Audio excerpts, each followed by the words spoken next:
Hi there. We Hello. have today. Hi, Fran. Thanks again for joining me on this live session. Today, we are getting a little narrowed and specifically talking about a particular topic, which is on screen and sugar addiction and its effect on ADHD. So we are going to discuss that with Francesca Obretti, also fondly called as Fran, and welcome, Fran, once again.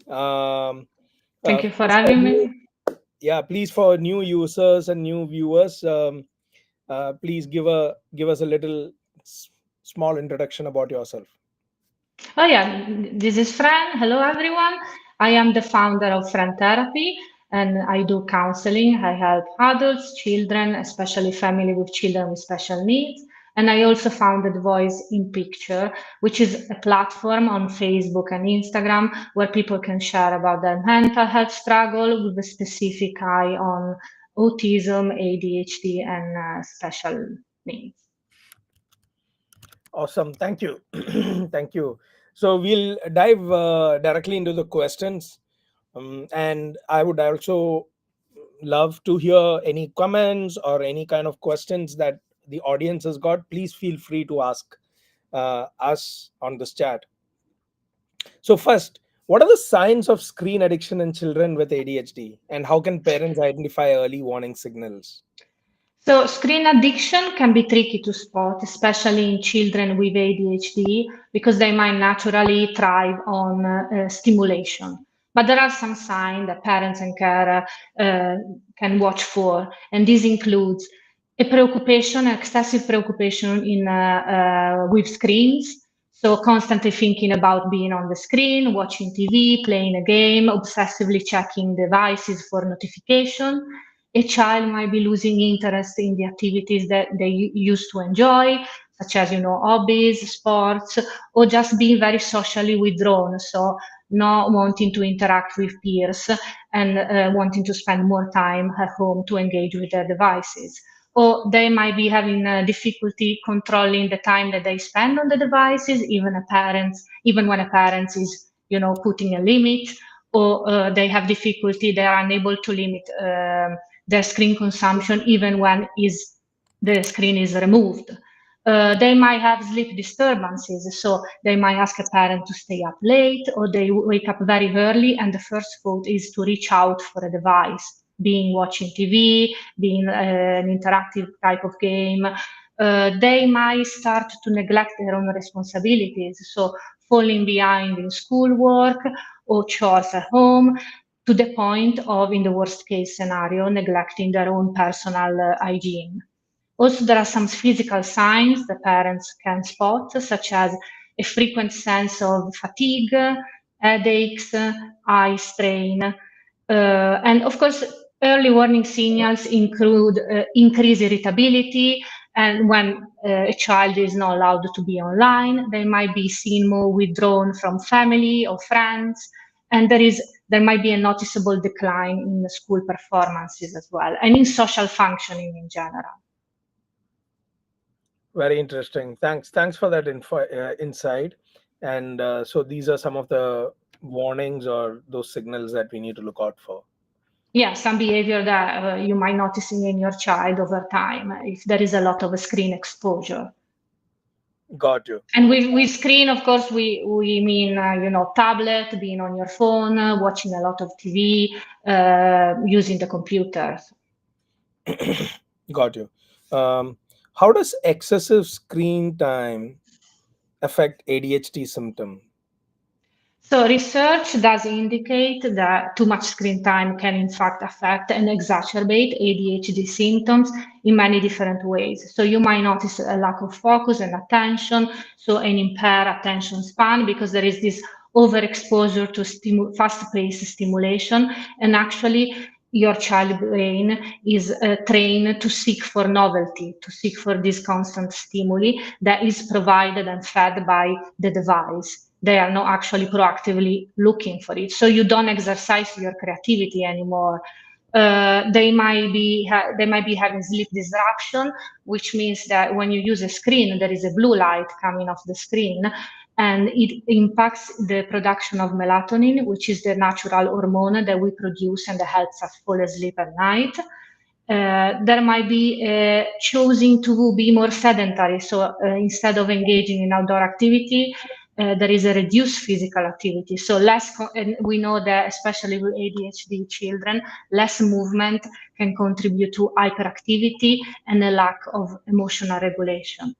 There is also potential to feel more anxious, to be more prone to have mood swings, because of course, when you are overstimulated, you produce dopamine and then you crave for it.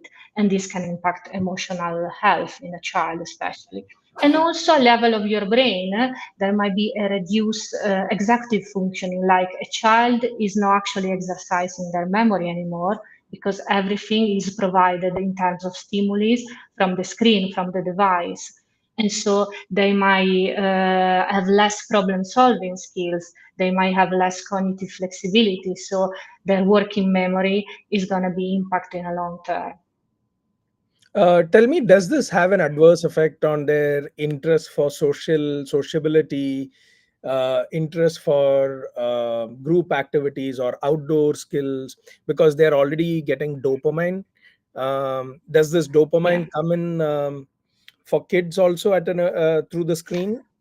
Yeah, of course. I mean, there is a dopamine release because the stimuli that the device is providing you stimulates your brain to produce dopamine. And what happens is that dopamine spikes and then sudden crashes. And of course, you're seeking for more. And instead of going outdoor and interacting with peers, it's also for children easier sometimes to sit and interact through the laptop because there is less effort that they need to put in to go out there. So for sure, it's going to have an impact in the ability to exercise their social skills, which is Interesting. one of the common signs that you might witness in children, impaired social skills due to lack of exposure to outdoor opportunities to interact with peers. And also, you never know who you are interacting with when you are on social medias, for example. Yeah, absolutely. And kids also get into a lot of gaming sites and gaming devices, and it's a dark web out there where you Yeah, yeah. And you can tell your child when they are interacting with such a game. So you can see from their behavior and their body language there is a lot of tension. They might be sweating because, of course, your body is releasing all sorts of chemical, and it keeps your body and mind at a level of attention that is not actually good in the long term because it produces more impulsivity. interesting. So, what practical strategies can parents implement to limit the screen time for their children? So And first of oh God, sorry. yeah, yeah. So that's one thing I wanted to understand from you. Oh yeah. So first and foremost, parents should be a role model for their children. So of course, if you have a healthy behavior around technology yourself, your children is gonna look up to you, and so they're gonna learn by observing what you do. So one simple strategy would be, for example, to have create tech-free zones at home. So you might have a living room where you decide that TV is not allowed or phones are not allowed in there at least after a certain hour. I would especially try to protect bedtime, so 1 hour and 2 hours before going to bed. Avoid to be on any kind of screen because it does help your child to naturally fall asleep and to produce that melatonin that you can supplement. But why do you want to supplement it if there is or if it's already there, if it's already accessible to you? And also setting simple boundaries such as we don't use devices at mealtime or when your child is watching TV, maybe use the natural breaks during a TV program to transition them away.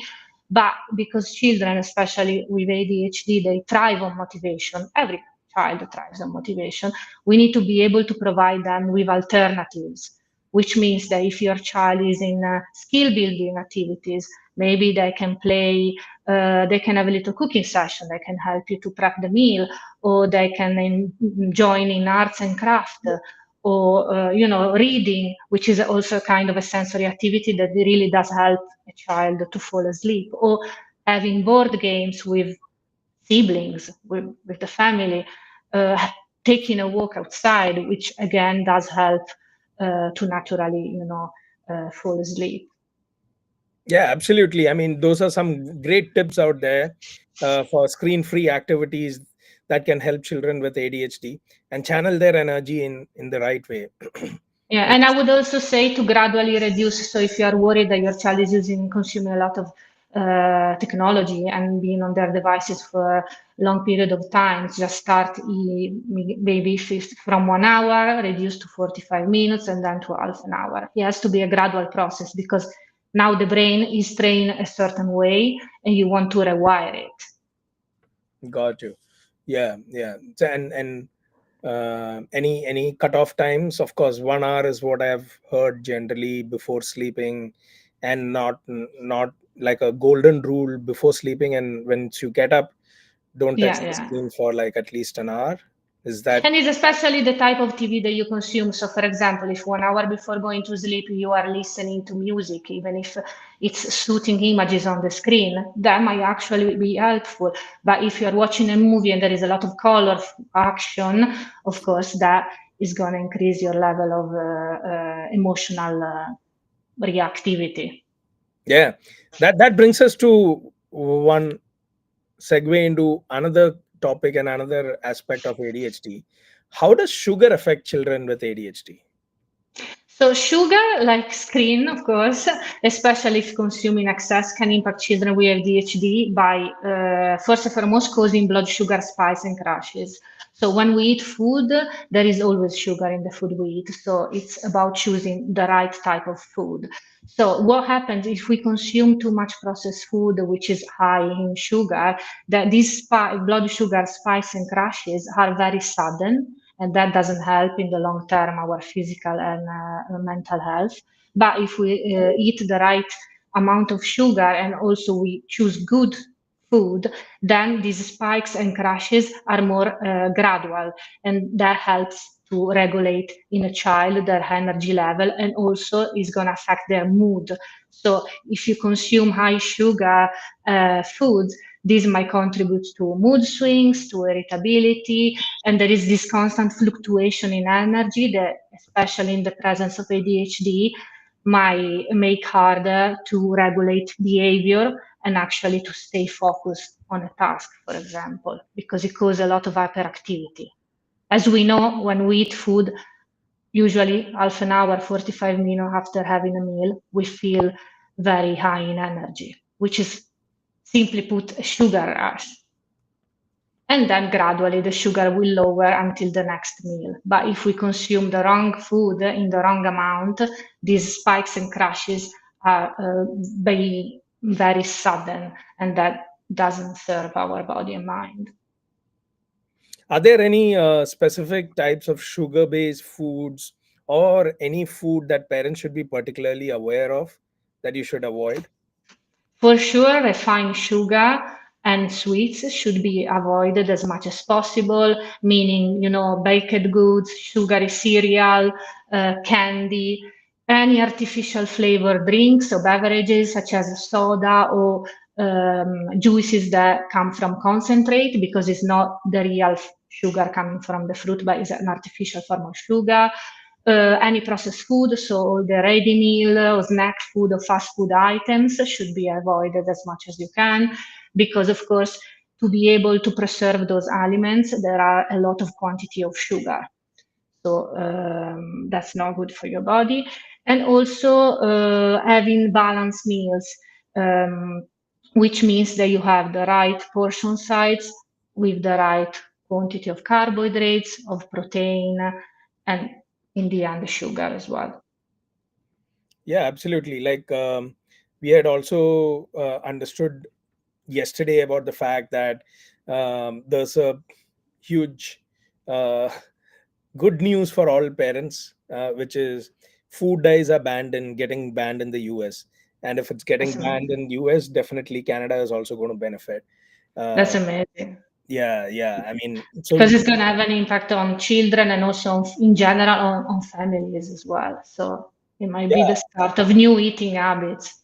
And also because, some type of food, especially processed food, are actually depleting your body from important mineral and nutrients, such as, zinc, iron.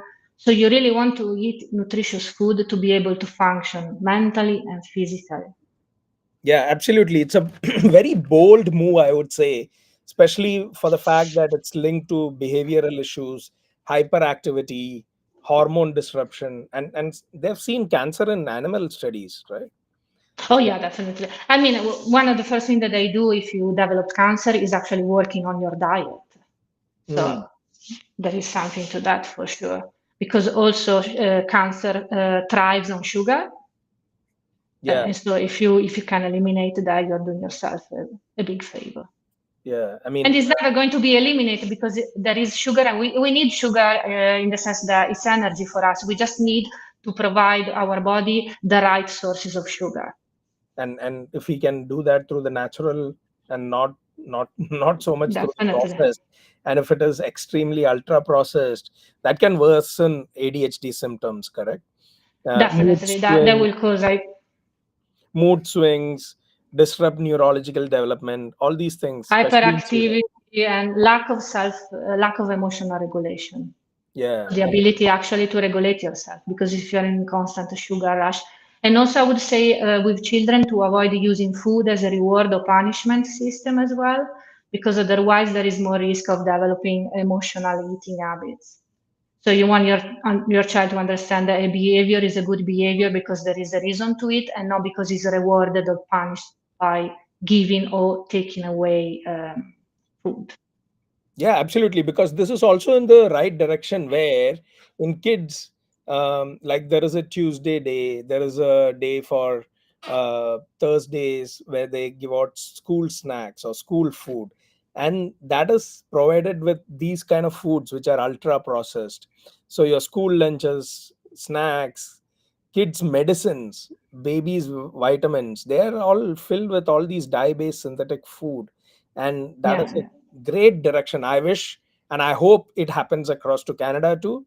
And Oh yeah. somebody takes a cue out of it and starts implementing it in Canada too. Um, Hopefully, it's going to be a worldwide initiative yeah, because we all absolutely, need. 100%. I It mean, doesn't matter the age; it's just the right thing to do for to live a long life, and also the quality of your life as well. yeah, they bounce back very well if these things are eliminated. I'm told.